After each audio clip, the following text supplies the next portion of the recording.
Yeah.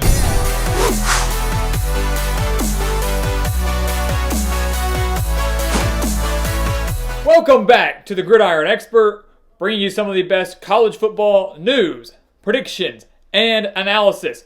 Make sure to like this video. Go follow us on Twitter at Gridiron Expert. Check out our official website, thegridironexpert.com, where you can sign up for our weekly newsletter, which came out today, and also sign up for our expert picks, which come out tomorrow, and also use our promo code GRIDIRON on BetNow to get a 50% sign-up bonus. The links for all of those things are in the description below, so don't miss out on any of the exclusive offers and exclusive college football content. As we all know, Week 11 of the college football season was one of the best that we've had in a very, very long time.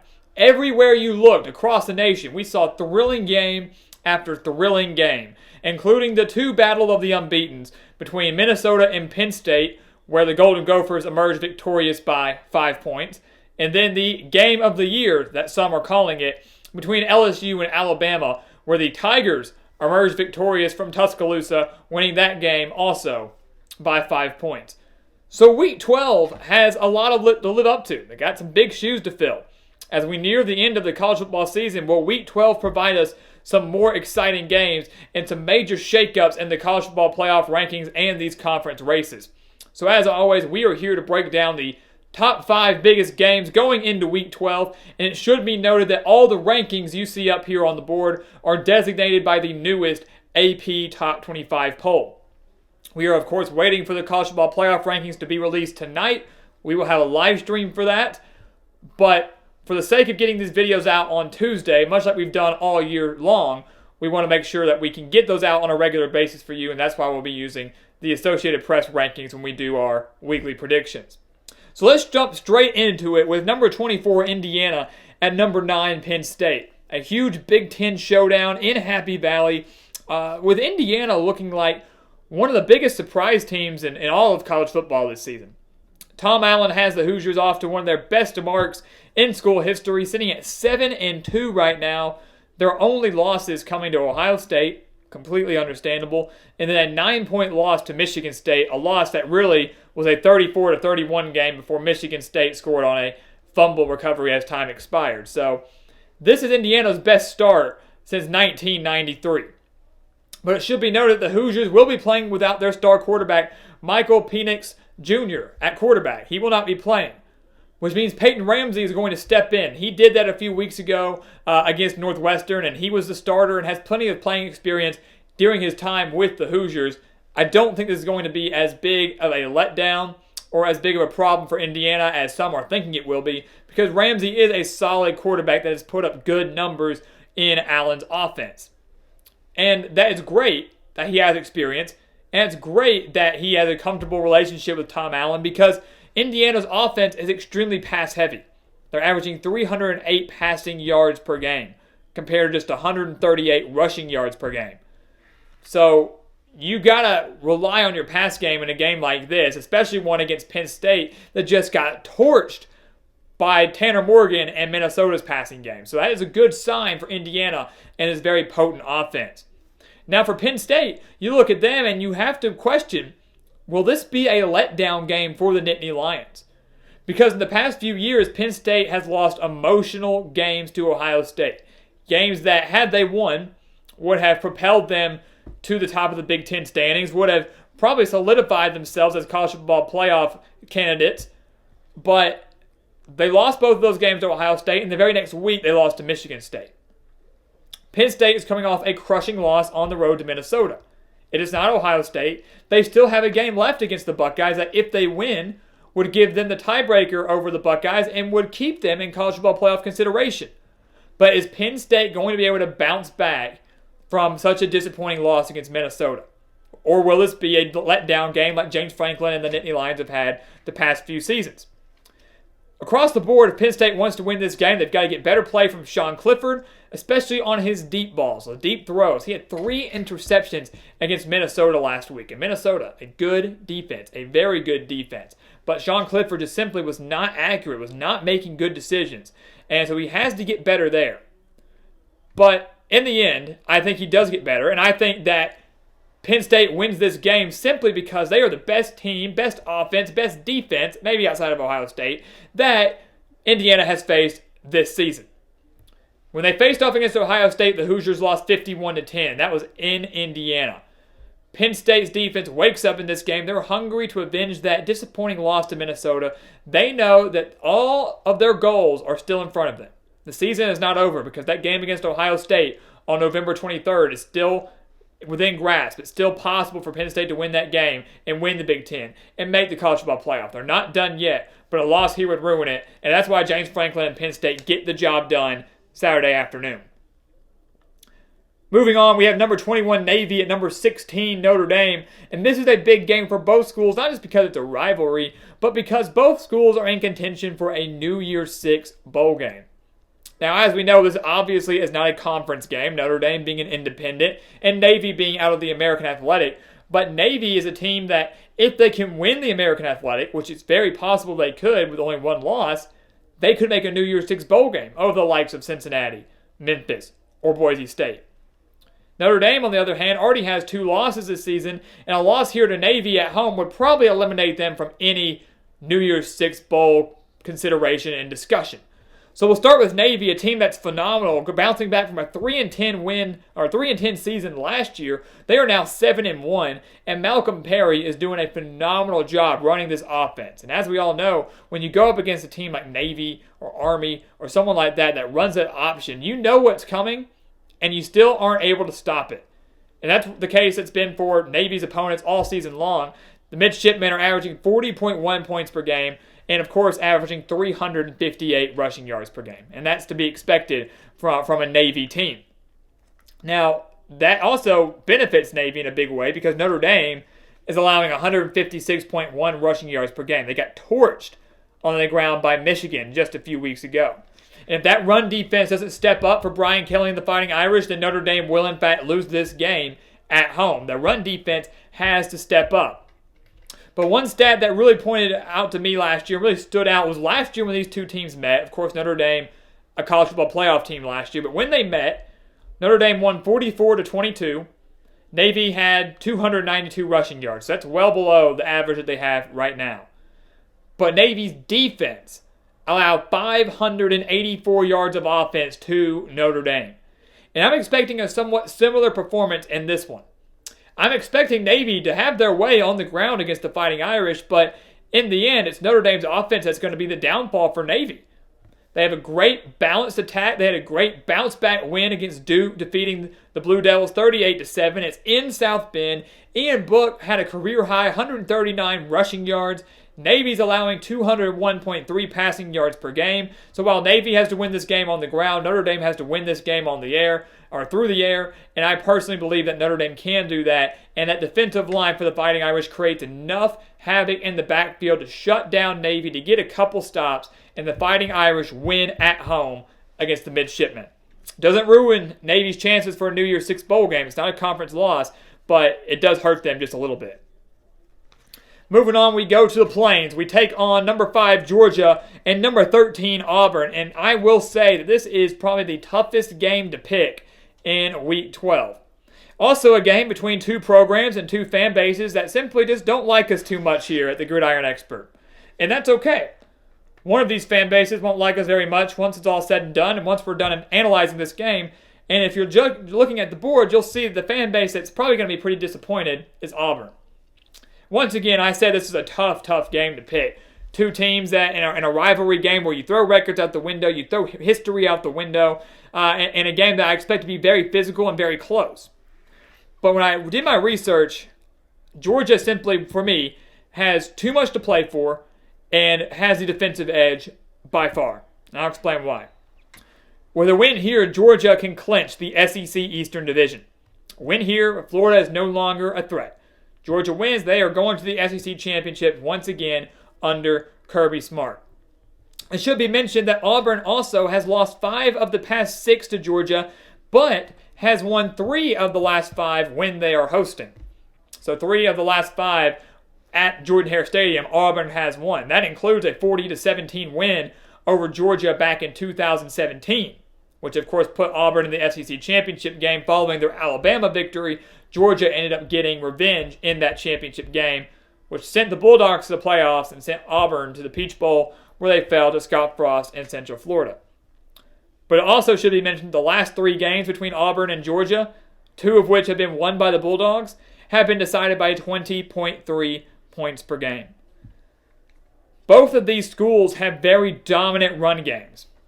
Both of these schools, phenomenal. Auburn's a very run-heavy team this year, and Georgia has DeAndre Swift, one of the best running backs in the entire SEC. Georgia's only allowing 74.6 rushing yards per game and has not allowed a rushing touchdown all season. They are the only FBS team to not allow a single rushing touchdown this season. Auburn, on the other hand, they're averaging 219.3 rushing yards per game. And I have said before, and I'll say it again, that I do not think Bo Nix is an elite quarterback. He does not play well against elite competition. He struggled against Oregon. He struggled against LSU. He struggled against Florida. Fantastic if you can throw for 350 and 3 touchdowns against Mississippi State and Ole Miss, but when can you do it, or can you do it, in the big games and the ones that matter the most? And I don't think Bo Nix can do that. Gus Malzahn's trying, but he lost a very highly touted quarterback in Joey Gatewood because of his decision to start Bo Nix and to not really give Gatewood much of a chance. And that will end up coming back to bite Auburn. Georgia's rushing defense is too much. Auburn simply does not have that much in the passing game. And while many will point to the defensive line and the offensive line, saying that Auburn has maybe the best defensive line in the country, while Georgia maybe has the best offensive line in the country, despite having a few injuries, Kirby Smart said neither of those injuries should be too major. They should be ready to go. And I have more faith in this Bulldogs team and Jake Fromm, who clearly owns the edge at quarterback, to get the job done and to keep Georgia's playoff hopes alive. So I like Georgia in this one, even though I did choose Auburn back in the preseason. Moving forward, we have number 7 Minnesota taking on number 23 Iowa. And this is a very, very interesting game when you look at the metrics, because Minnesota is coming off that huge win over Penn State just last week, 31-26. Should propel Minnesota into the top 10. They are in the AP poll. They are in our rankings that we released yesterday, and should be when the playoff committee releases theirs. But despite all of that, and despite Iowa's 2-point loss to Wisconsin last week, the Hawkeyes are favored by 3 points, and the FPI has given them a 60.8% chance to win this game. And I'm here to tell you why the FPI is wrong. Minnesota is off to their best start since 1904. They are 9-0. And they beat Penn State with their passing attack. They did not beat Penn State on the ground, and we knew that wasn't going to happen, going up against one of the stingiest rushing defenses in the country. But Minnesota has one of the most balanced offenses in the country, averaging 238 passing yards per game and a little over 200 rushing yards per game. Just last week, Jonathan Taylor of Wisconsin had 250 rushing yards against this Iowa defense that has done fairly well against the run, but Jonathan Taylor tore them up. And I expect Rodney Smith to be able to do the same thing for Minnesota, despite it being at Kinnick Stadium. Iowa's defense has played well against the pass, 177.6 passing yards per game, and that's just a little bit better than Penn State, a Penn State defense that Minnesota torched with Tanner Morgan and those wide receivers. Now, Iowa, they've lost their last 3 games in the Big Ten by 14 points combined. Michigan, Penn State, and Wisconsin. So they've been competitive.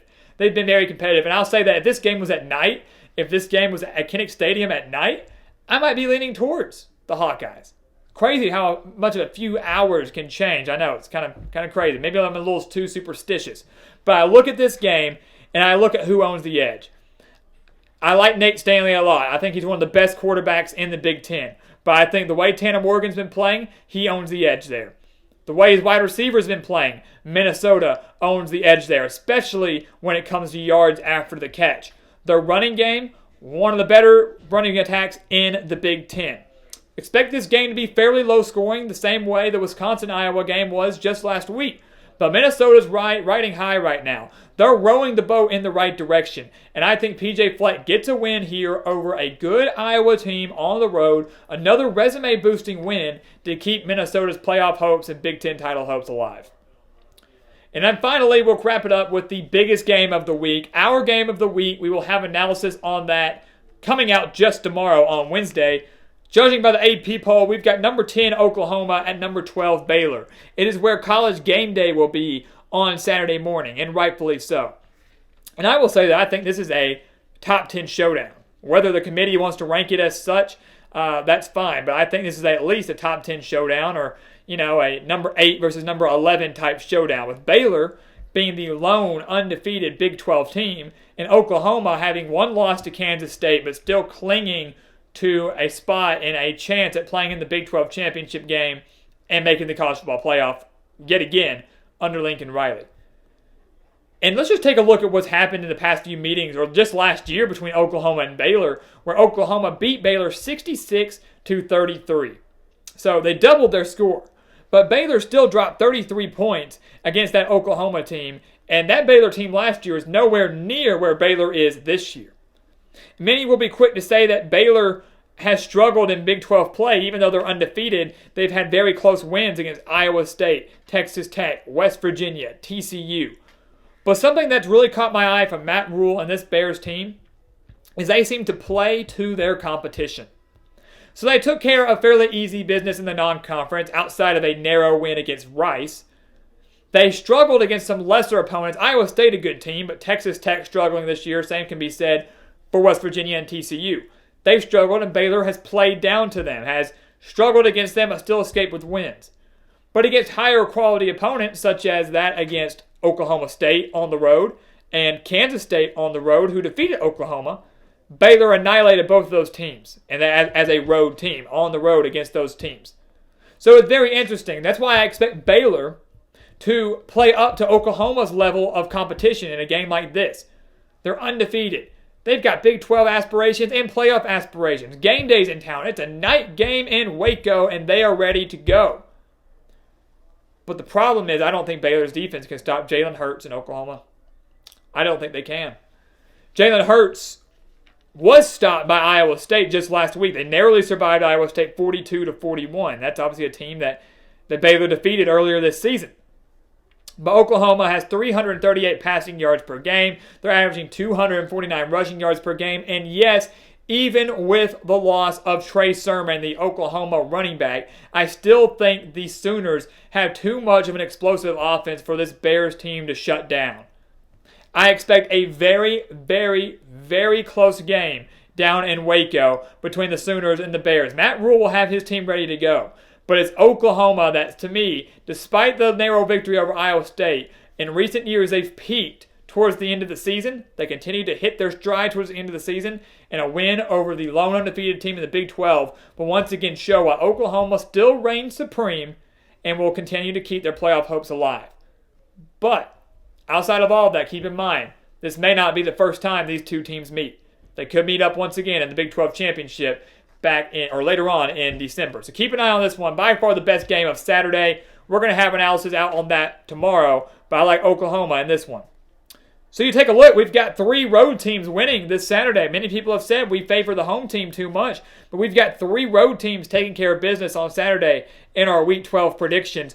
While it might not be the most thrilling Saturday in all of college football, why it might not even live up to what happened back in Week 11, ranked teams are going to lose this Saturday. Ranked teams will lose.